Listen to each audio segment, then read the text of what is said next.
If it's a G, I'm going to give you a G. I'm going to give you $1,000. She was just handing out G's, apparently like Oprah. Like, you get a G, you get a G. Everybody gets a G. Apparently, it was just going out like water. And basically, after doing that for a while, well, it actually piles up and people end up getting caught. So we have another clip here. Because I'm going to tell you something. I don't know if this is the law school of love and hip hop that these people went to. I don't know where they got their law degree. I'm not sure. But what I do know is this, that this is a kangaroo court if I have ever seen one. Pray for that judge. Please, everybody, pray for the judge in this case. I have seen his face on clips and his reaction to things. He's probably, I don't know, maybe he's a wholesome man. But I definitely pray for the judge that is overseeing this. All right, let's play clip now. So I keep cash in my house, and I don't keep cash as good in my purse like I used to. I don't go on many dates, but when you go on a date, you should have cash in your pocket. So my question was, where did that cash originally come from, if it didn't come out of the bank? Cash is fungible. We've had cash for years in my house. So for me to tell you the source of when it comes from, when you go to Publix and you buy something, you get $50, you throw it in there. It's been my whole life. When I took out a large amount of money on my first campaign, I kept some of the cash of that. Like, to tell you, I just have cash in my house. I don't have as much today as I would normally have, but I'm building back up now. So you just put money in. It's a very good practice. I would advise it to all women. So you can't identify when you came into this cash or where the cash came from? I didn't say I couldn't identify it. No, nobody gives me anything. I am sure that the source of the money is always the work, sweat, and tears of me. What you asked me for is, when did the money go in there? What I am trying to tell you is, so I got divorced in 2005 from my husband. No. It's important. You said, where did the money come from? And I need to tell you where the money came from. And so for many, many years, I have kept money in my house. That money in my worst days has probably only been $500 or $1,000. At my best days, I probably had $15,000 in my house at cash. At all times, there's going to be cash in my house. There's Sadie, right here. She's watching too. She's watching in disbelief. She had to turn her head away, actually. She can't even believe what she's hearing. But did you notice how she said she took cash from her campaign and put it in her house? I do believe there are some laws having to do with that, that might have been infringed upon with that. But if you notice at the beginning, she completely looked away. She looked away. She looked down. She couldn't look at the prosecutor. And normally when someone starts doing that, it is a sign of deception. So 15 grand in cash. Wow. That's quite a bit. So who knows at this point where that came from? But watching this, I have to say, it casts doubt on every case these DAs and these AGs have been a part of. I'm telling you now, by the end of this, it will cast doubt on every case, and they will have to go back and look at so many cases that these DAs and these AGs and these prosecutors took part in, and going to have to re-examine it because of this, because of all this reasonable doubt now that's coming forth from this trial. Okay, so let's play clip number 3, please. Not often. Once, twice. Because I want to be over-inclusive, I'm saying once or twice. I'm not certain that it happened, but I'd rather be over-inclusive with you. So your office objected to us getting Delta records for flights that you may have taken with Mr. Wade. No. Look, I object to you getting records. You've been intrusive into people's personal lives. You're confused. You think I'm... So my question was, do you have any problem? I object to getting any personal records of mine. We're not dealing with privilege through a witness. And I'm not, no, I'm not dealing with privilege. What we had offered to put them in camera for the court to review, and I just want to know if she has any That's problem. Not something you deal with a witness. She's not on trial. Maybe she thinks she's on another cruise. I don't know where she thinks she is, but she thinks she's not on trial. Apparently, she's just in that hot seat for the fun of it, for the world to have to deal with the refuse that's coming forth from this and the stench that is coming forth from this. Because she said something interesting about being intrusive into people's lives, right? It's being intrusive into people's lives. Well, I got something to say about that. So she says it's intrusive to people's lives. Okay, I see where the double standard lies, because you can go into everything in the Trump's lives, including Miss Melania's intimates drawer at Mar-a-Lago in the FBI raid, and be as intrusive and disruptive as you want, but no one can ask you or those in New York or those in Congress, men and women in DC, AGs, DAs, and prosecutors, intrusive questions, or where their cash comes from, or what are they doing with payouts, or how are they handling state funds? What are you doing with those payouts? So, and that, in a nutshell, people, is the textbook definition of narcissism. And that is a major territorial spirit in this. You can't be intrusive into her life or Mr. Wade's life or whoever else's life is involved in this. The judge that looks bored out of his mind is like, you can't be intrusive into their lives, but they can certainly cherry pick and be intrusive into the lives of those they completely want to destroy to make a name for themselves. Haman did that.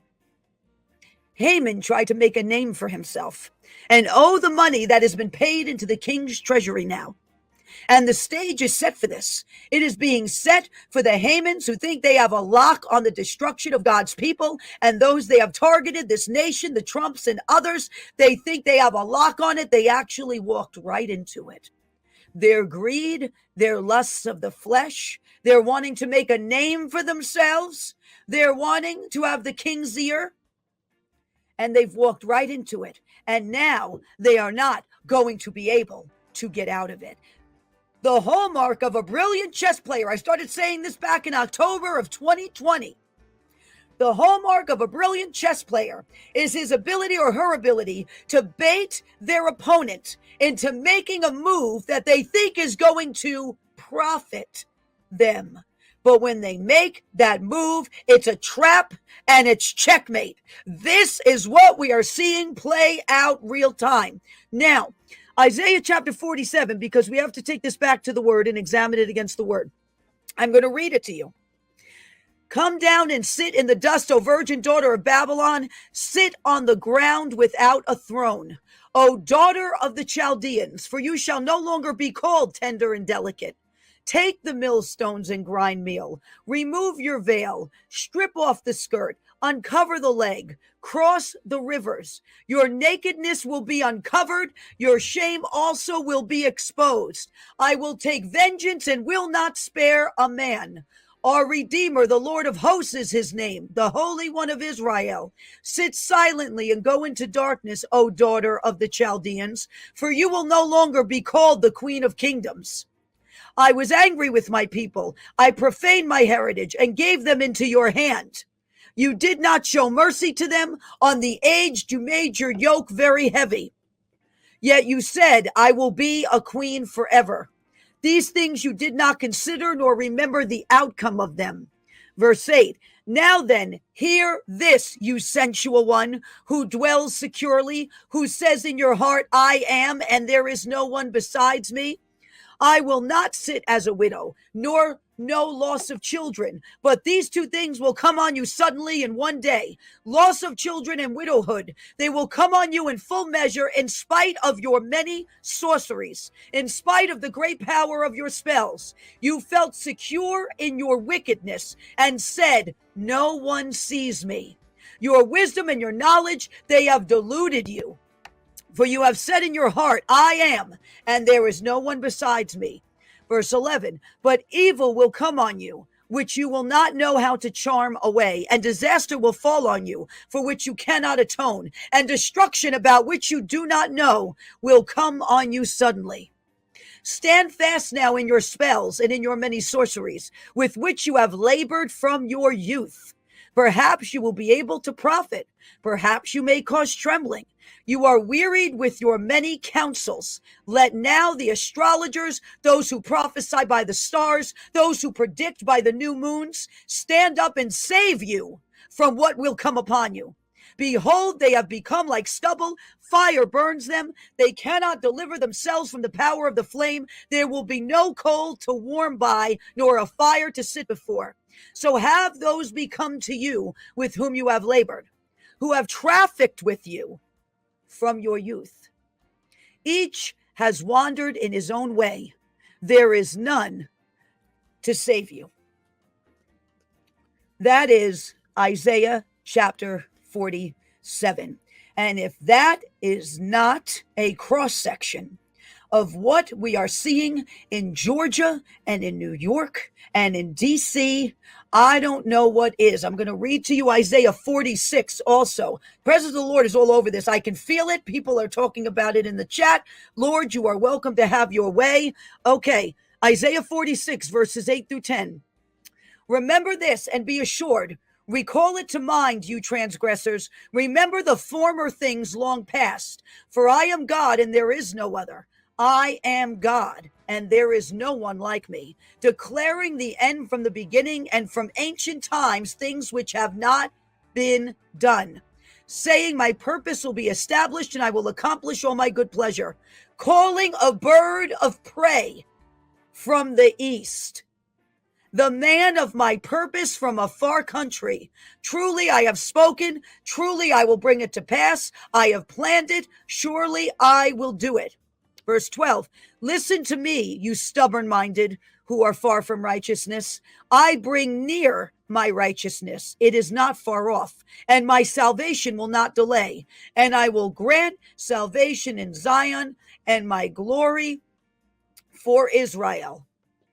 Praise the Lord. Now, on the Jewish calendar, we're in the year 5784. So I'm going to read to you a few more scriptures until we get into Samuel. There's something very interesting in Samuel that we have to examine for a moment. And then we're going to get into two presidents in World War II. But we're in the year 5784 right now. Isaiah 57. We're going to look at Isaiah 57. We're going to look at Psalm 84. Okay, 57. The righteous man perishes and no one takes it to heart, and devout men are taken away while no one understands. For the righteous man is taken away from evil. He enters into peace. They rest in their beds, each one who walked in his upright way. But come here, you sons of a sorceress, offspring of an adulterer and a prostitute. Again, whom do you jest? Again, whom do you open wide your mouth and stick out your tongue?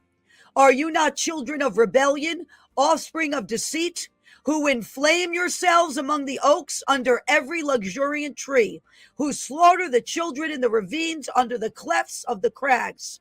Among the smooth stones of the ravine is your portion. They are your lot. Even to them you have poured out a drink offering. You have made a grain offering. Shall I relent concerning these things? Upon a high and lofty mountain you have made your bed. You also went up there to offer sacrifice. Behind the door and the doorposts you have set up your sign. Indeed, far removed from me, you have uncovered yourself, and you have gone up and made your bed wide, and you have made an agreement for yourself with them. You have loved their bed. You have looked on their manhood. You have journeyed to the king with oil and increased your perfumes. You have sent your envoys a great distance and made them go down to Sheol, which is like the grave. You were tired out by the length of your road, yet you did not say it is hopeless. You found renewed strength, therefore you did not faint. Of whom were you worried and fearful when you lied and did not remember me, nor give me a thought? Was I not silent even for a long time? So you do not fear me. Verse 12, I will declare your righteousness and your deeds, but they will not profit you. When you cry out, let your collection of idols deliver you. But the wind will carry all of them up, and a breath will take them away. But he who takes refuge in me will inherit the land and will possess my holy mountain. Praise the Lord. That was Isaiah 57. Isaiah 57. Because we're in the year 5784, Psalm 57, and then Psalm 84. Be gracious to me, O God, be gracious to me, for my soul takes refuge in you, and in the shadow of your wings I will take refuge until destruction passes by. I will cry to God Most High, to God who accomplishes all things for me. He will send from heaven and save me. He reproaches him who tramples upon me. God will send forth his loving kindness and his truth. My soul is among lions. I must lie among those who breathe forth fire, even the sons of men whose teeth are spears and arrows, and their tongue a sharp sword. Be exalted above the heavens, O God. Let your glory be above all the earth. They have prepared a net for my steps. My soul is bowed down. They dug a pit before me. They themselves have fallen into the midst of it. My heart is steadfast, O God. My heart is steadfast. I will sing, yes, I will sing praises. Awake, my glory. Awake, harp and lyre. I will awaken the dawn. I will give thanks to you, O Lord, among the peoples. I will sing praises to you among the nations, for your loving kindness is great to the heavens and your truth to the clouds. This is David. And when he says, I will awaken the dawn, he is saying that because it's always darkest before dawn. And God's sacred order of time is for everything to move from darkness to light. So if David awakens the dawn, the darkness has to give way to it, and deliverance has to come. This all has to do with the year we're in right now. Now, year 5784, Psalm 84, verses 8 through 12. So we did Isaiah 57, Psalm 57, now Psalm 84. O Lord God of hosts, hear my prayer. Give ear, O God of Jacob. Behold our shield, O God, and look upon the face of your anointed. For a day in your courts is better than 1,000 outside. I would rather stand at the threshold of the house of my God than dwell in the tents of wickedness. For the Lord God is a sun and shield. The Lord gives grace and glory. No good thing does he withhold from those who walk uprightly. O Lord of hosts, how blessed is the man who trusts in you. This all has to do with what's going on right now. This is why we're reading it, because we have to go back biblically to what's going on. I'm going to, let me see here. Also, Psalm 20. There's a part in Psalm 20 that I wanted to read, and it's verses 6 through 8. And it says, now I know that the Lord saves his anointed. He will answer him from his holy heaven with the saving strength of his right hand. Some boast in chariots and some in horses, but we will boast in the name of the Lord our God. They have bowed down and fallen, but we have risen and stood upright. Save, O Lord. May the King answer us in the day we call. So I wanted to read that as well. Some boast in horses and some boast in chariots and some boast in horses, but we will boast in the name of the Lord our God. We absolutely will. Okay, now, 2 Samuel. I want to read some things from 2 Samuel for a minute that's going to come into a dream I had. Now, many of you know the first part of the dream I had concerning Joe Biden, Barack Obama, Arab men gathered around a bed, Arab people gathered around a bed, but I rarely talk about the second part. The second part involves Barack and Michelle Obama, and we're going to get into that in a moment. As soon as we get through this with 2 Samuel, we're going to get through that because there's some interesting insights there. 2 Samuel 2, verses 8 through 11. But Abner, the son of Ner, remember I had that vision with Abner on the side of the building, the name Abner, and then I heard Abner, son of Ner. Okay, that's going to come into play soon. But Abner, the son of Ner, commander of Saul's army, had taken Ishbosheth, the son of Saul, and brought him over to Mahanaim. And he made him king over Gilead, over the Asherites, over Jezreel, over Ephraim, over Benjamin, even over all Israel. Ishbosheth, Saul's son, was 40 years old when he became king over Israel, and he was king for 2 years. The house of Judah, however, followed David. And the time that David was king in Hebron over the house of Judah was 7 years and 6 months. 2 Samuel 3:11, because we're in the 7th year right now. The 7th year and the 6th month, I believe, would be June on our calendar. Okay, 2 Samuel 3:1. Now there was a long war between the house of Saul and the house of David. And David became steadily stronger while the house of Saul became steadily weaker. I'm going to read that again because this has to do with what's going on right now. 2 Samuel 3:1. Now there was a long war between the house of Saul and the house of David. And David became steadily stronger, while the house of Saul became steadily weaker. We are watching this play out in real time before us. We are completely watching this play out in real time. You've got the house of Saul and the house of David.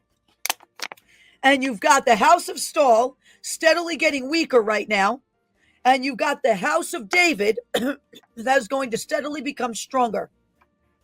Now, 2 Samuel 3, we're still in chapter 3, 6 through 11. Now it happened that while there was war between the house of Saul and the house of David, Abner was strengthening himself in the house of Saul. And Saul had a concubine whose name was Rizpah, the daughter of Aiah.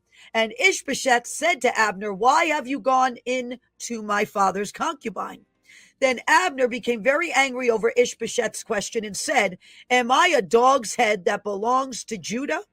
Today I show kindness to the house of Saul, your father, to his brothers and to his friends, and have not let you fall into the hands of David. Yet today you call me to account for wrongdoing with that woman. May God do so to me, and more so, if as the Lord has sworn to David, I do not accomplish this for him, to transfer the kingdom from the house of Saul and to establish the throne of David over Israel and over Judah from Dan even to Beersheba." And Ishbosheth could no longer say a word in response to Abner because he was afraid of him. So Abner was one of the top generals. He was one of the top generals in Saul's army. So this incident occurs with a concubine where he's accused of doing something where it looks like he may not have done it.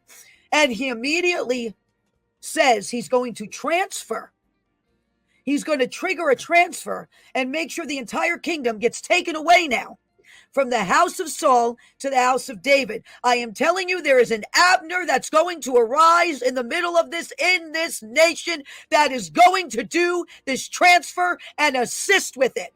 There is a top general that is going to turn, that has strengthened themselves in the house of Saul, and that top general is going to be turned on as they look to throw people under the bus, to cling to the horns of the altar to save themselves. And this Abner is going to arise in the middle of this and help transfer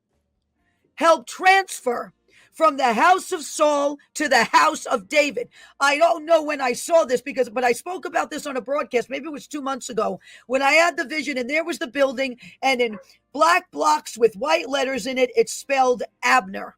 And when I opened my eyes, because I was still awake when I saw this, I heard Abner, son of Ner. And I had to go look up where he was biblically, because I know I had heard the name, but I wasn't sure where he fell.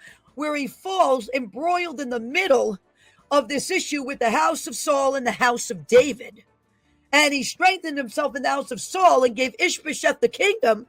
And then Ishbosheth, Saul's son, turns on him.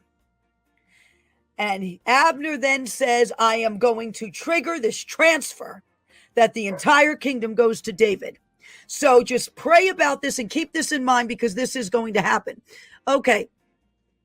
Now, 2 Samuel 3, verses 20 through 21. Then Abner and 20 men with him came to David at Hebron, and David held a feast for Abner and the men who were with him.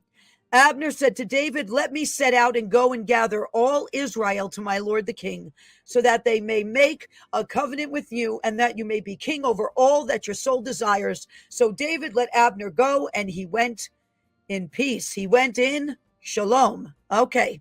2 Samuel 5, verses 1 through 10. Then all the tribes of Israel came to David at Hebron and said, behold, we are your bone and your flesh. Previously, when Saul was king over us, you were the one who led Israel out and in. And the Lord said to you, you will shepherd my people Israel, and you will be a leader over Israel. So all the elders of Israel came to the king at Hebron, and King David made a covenant with them before the Lord in Hebron. Then they anointed David king over Israel. David was 30 years old when he became king. Jesus was 30 years old when he started his ministry. And he reigned 40 years. At Hebron, he reigned over Judah for 7 years and 6 months. And in Jerusalem, he reigned for 33 years, which is the age that Christ died on the cross for our sins. He reigned 33 years over all Israel and Judah. Okay, so David, he reigned over Judah 7 years and 6 months. On our calendar right now, I believe we are in the 7th year.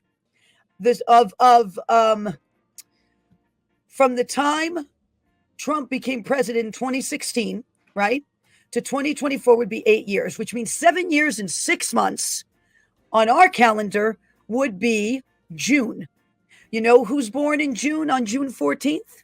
Donald J. Trump. You know what's interesting also? 7 years, 6 months. It's the 6th month of June that they have tried to brand Pride Month. Pride cometh before destruction, and a haughty spirit before a big fall. So I find that interesting. So just keep that in mind as well, right?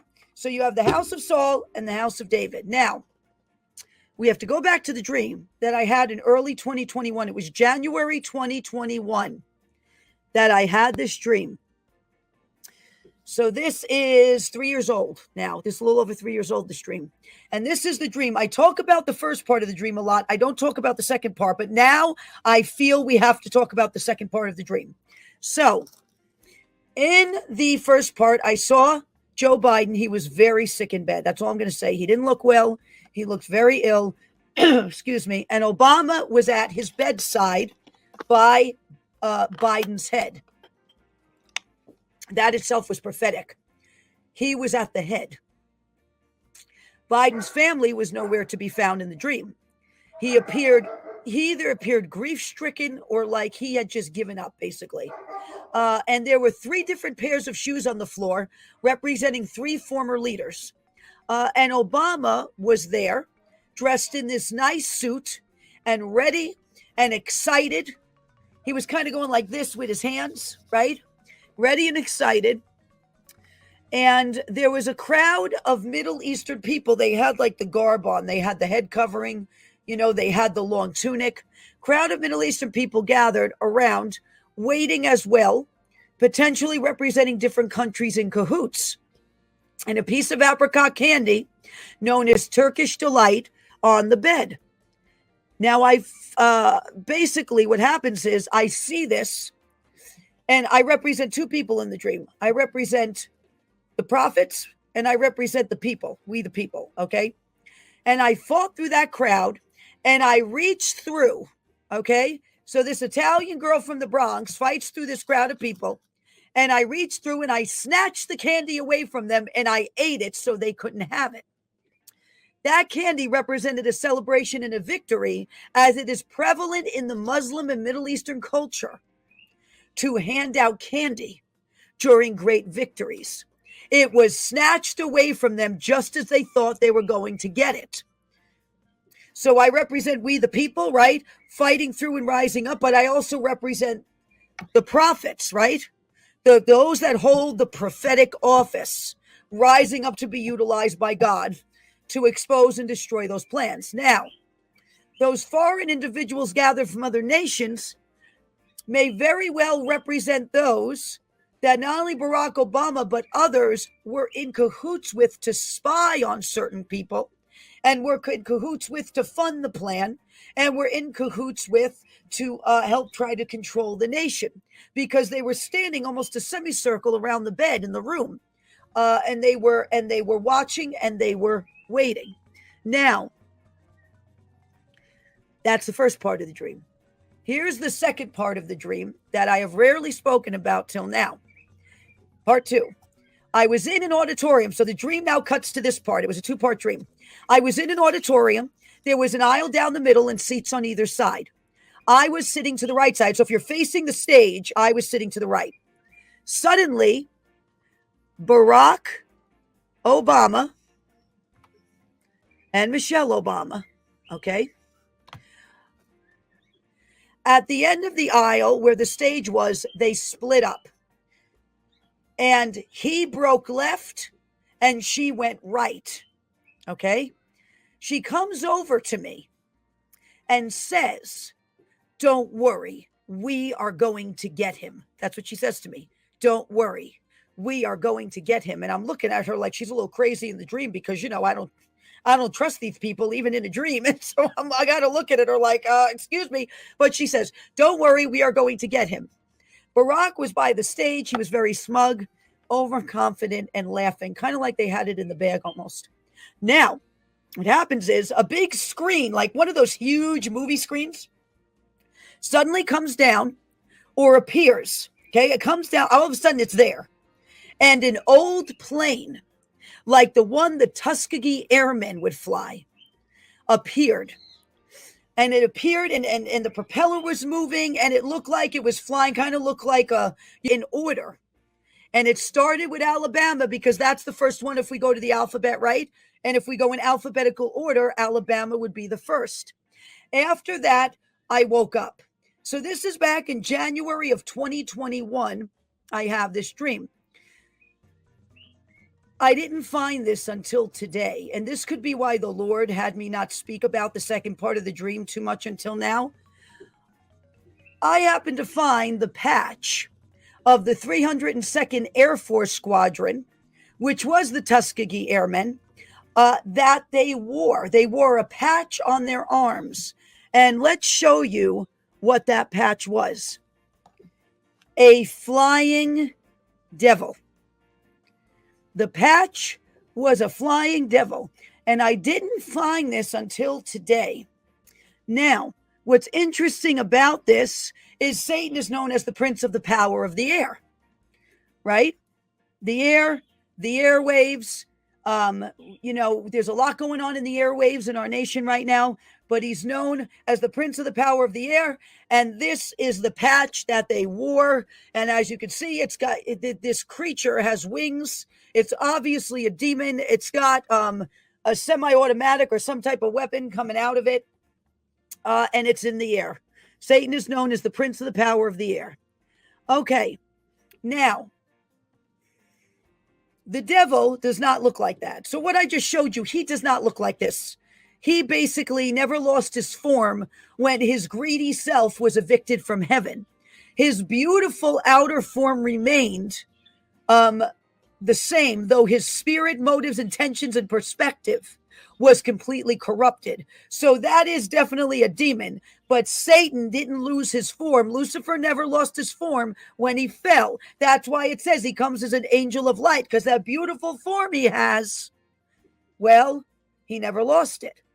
So, interestingly enough, now I think more is going to come about this patch, but it was very interesting that I found this given what's going on. So, from 1941 to 1946, some 1,000 black pilots were trained as Tuskegee. The airmen's success in escorting bombers during World War II, having one of the lowest loss records of all the escort fighter groups, and being in constant demand for their services by the Allied bomber units. Now, after the Japanese bombing of Pearl Harbor in December of 1941, the United States declared war on Japan. Okay, they declare war, and then they get involved in Germany, right? Soon after.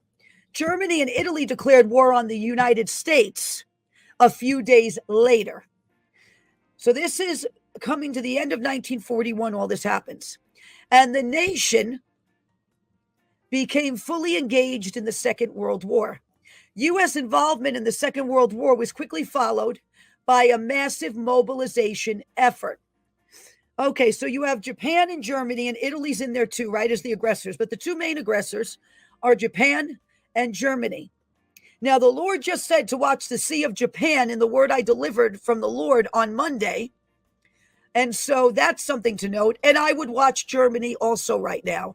I would watch what Germany does in this hour. Okay, because I believe some major moves are going to come out of Germany that are going to begin to change the face of Europe to rectifying events that go back to World War II. So this goes back to World War II. Now, Towards the end of 1946, World War II ends. Do you know who was born midway through 1946? Donald Trump. He was born June 14th, 1946, right?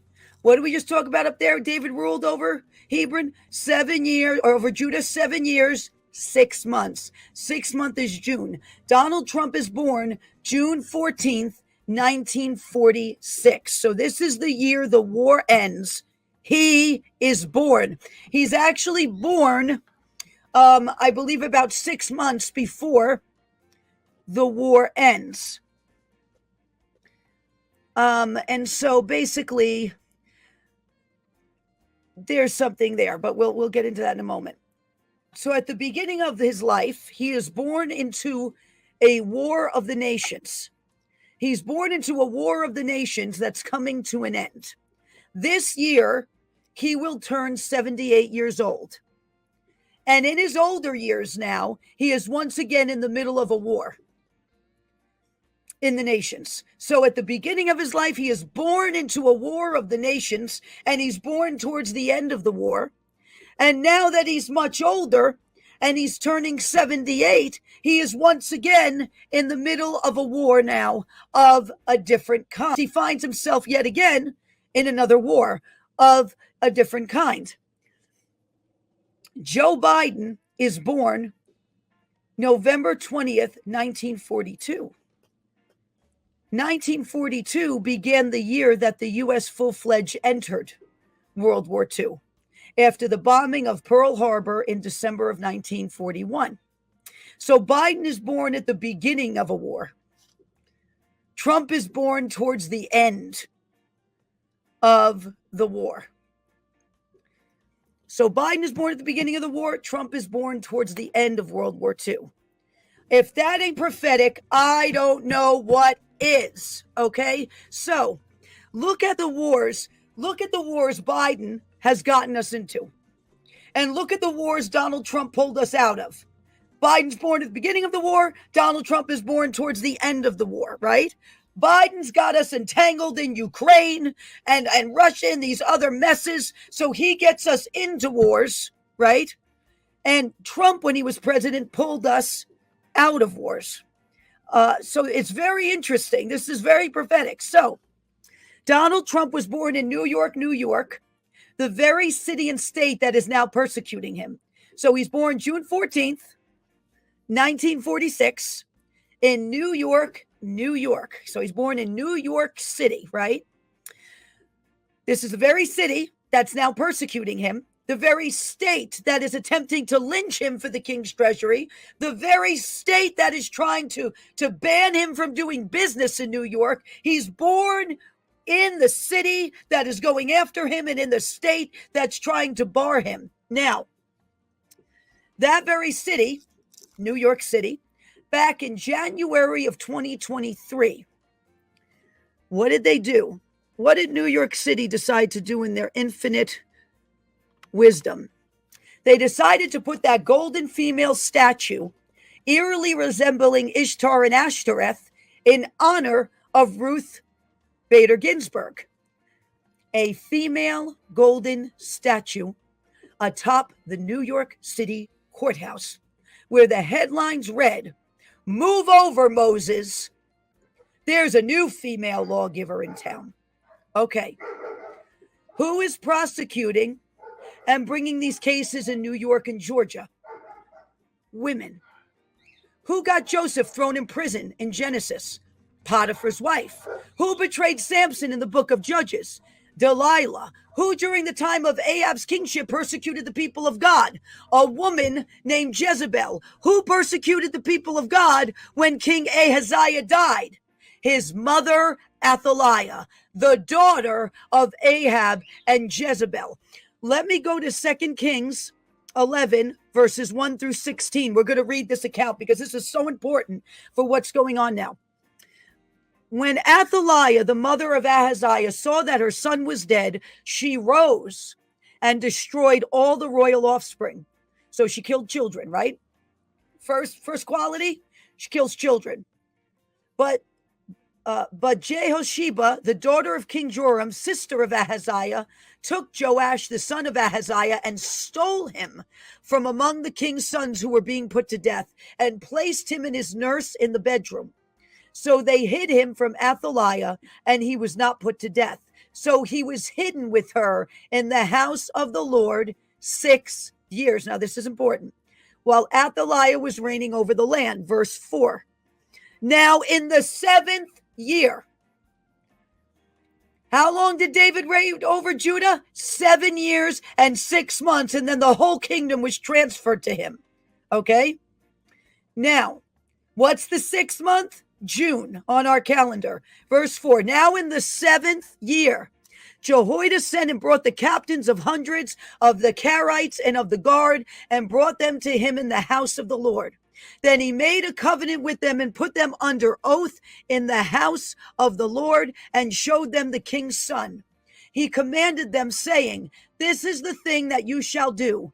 1/3 of you who come in on the Sabbath and keep watch over the king's house, 1/3 also shall be at the gate, sir, and 1/3 at the gate behind the guards, shall keep watch over the house for defense. 2 parts of you, even all who go out on the Sabbath, shall also keep watch over the house of the Lord for the king. Then you shall surround the king, each with his weapons in hand, and whoever comes within the ranks shall be put to death, and be with the king when he goes out and when he comes in. Verse 9. So the captains of hundreds did according to all Jehoiada the priest commanded, and each one of them took his men who were to come in on the Sabbath with those who were to go out on the Sabbath, and came to Jehoiada the priest. The priest gave to the captains of hundreds the spears and shields that had been King David's. Who had the kingdom transferred to him through Abner? King David. Who ruled Judah 7 years and 6 months and then had the whole kingdom given to him? King David. So they give him the spears and shields that had been King David's, which were in the house of the Lord.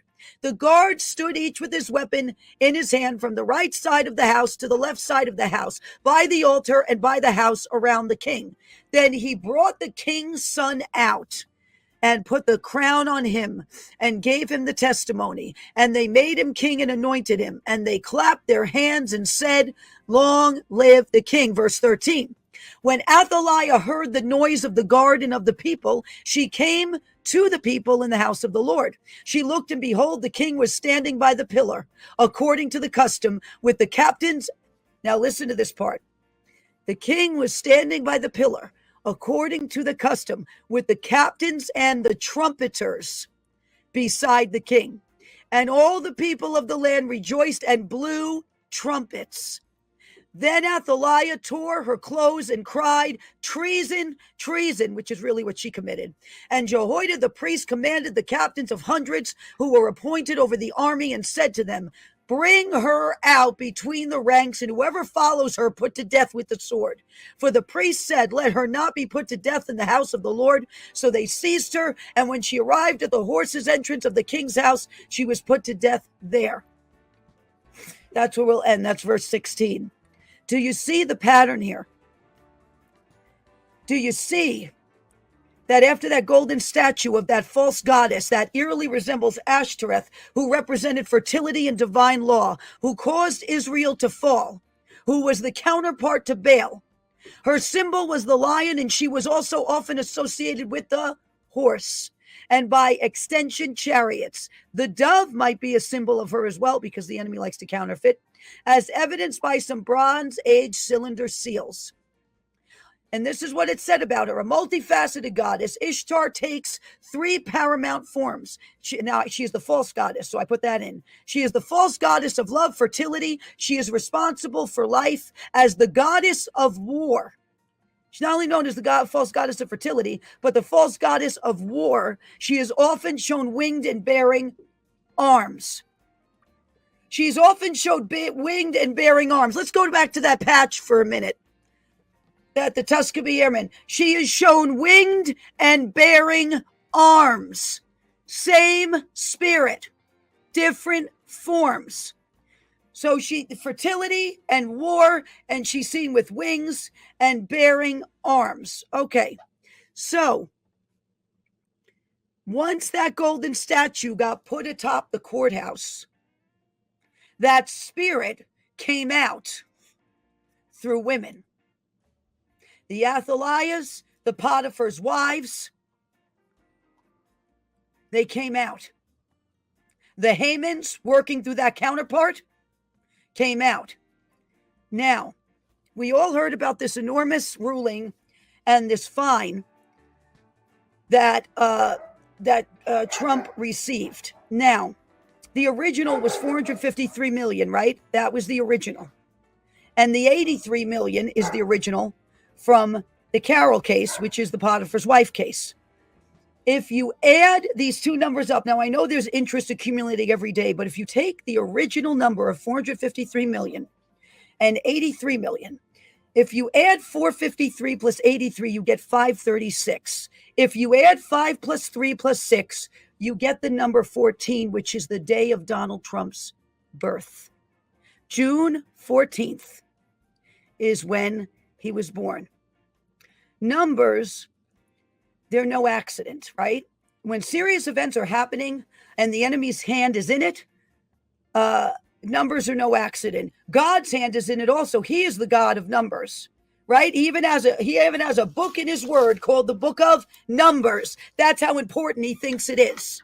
Okay, but the enemy will also try to counterfeit and do the same thing. 1 Peter 5:8, be of sober spirit, be on alert.